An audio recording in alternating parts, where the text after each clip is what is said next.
సాయి పాపన్న 374వ జయంతి సందర్భంగా ఈరోజు తెలంగాణ రాష్ట్రంలో ఉన్నటువంటి బడుగు బలహీన వర్గాలందరూ ఆలోచింపజేసే దినం. ఆనాడు రాజ్యాధికారం కోసం మరి ఒక పోరాటాన్ని బడుగులను ఐక్యం చేసుకొని ప్రత్యేక సైన్యాన్ని ఏర్పాటు చేసుకొని గోల్కొండ కోట జయించినటువంటి సర్దార్ సర్వాయి పాపన్న ఈరోజు ఉన్నటువంటి తరానికి ఆదర్శం. అందరూ కూడా అతని జీవిత చరిత్ర తెలుసుకోవాలి.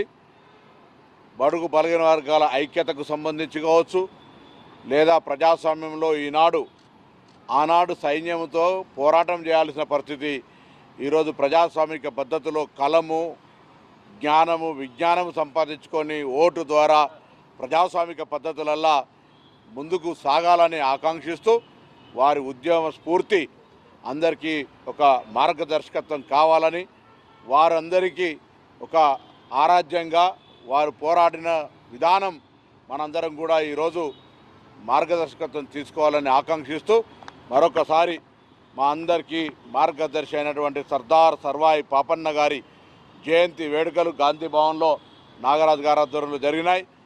తెలంగాణ వ్యాప్తంగా అధికారికంగా జరుగుతూ ఉన్నాయి.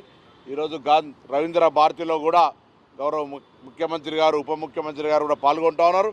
దీనివల్ల సర్దార్ సర్వాయి పాపన్నకు సంబంధించినటువంటి బడుగు బలహీన వర్గాల నాయకత్వంలో అందరూ కూడా ఐక్యంగా, గ్రామీణ ప్రాంతాలతో సహా అందరూ ఐక్యంగా మరి ముందుకు సాగాలని కోరుకుంటూ పాపన్న గారికి నివాళులు అర్పిస్తూ ఉన్నాం.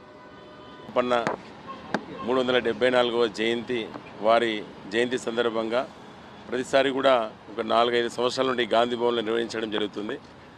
వారి యొక్క స్ఫూర్తిని, బహుజనుల యొక్క స్ఫూర్తిని ఏకం చేయడానికి ఆ రోజు బీద బలహీన వర్గాలు ఉన్నటువంటి అనేక మందిని కూడా, కుమ్మరి, మంగలి, శాఖలు, అనేక కులాలను కూడా ఏకం చేసి ఆ రోజు యొక్క పాలకుల యొక్క పెత్తందారి వ్యవస్థను వ్యతిరేకిస్తూ ఆ రోజు ప్రజల్ని పీడిస్తున్నటువంటి అనేక రకాలుగా ఇబ్బందులను కూడా చూసి ఖచ్చితంగా మనం కూడా ఈ యొక్క ఏదైతే మా మీద ఇబ్బందులు చేసి మా మీద దాడులు చేస్తూ ప్రజల్ని కూడా హింసిస్తున్నటువంటి వ్యక్తులపైన ఒక సైన్యాన్ని తయారు పోరాటం చేసి తెలంగాణ ప్రాంతంలో 18 కోటలను కూడా జయించినటువంటి చరిత్ర పాపన్నది.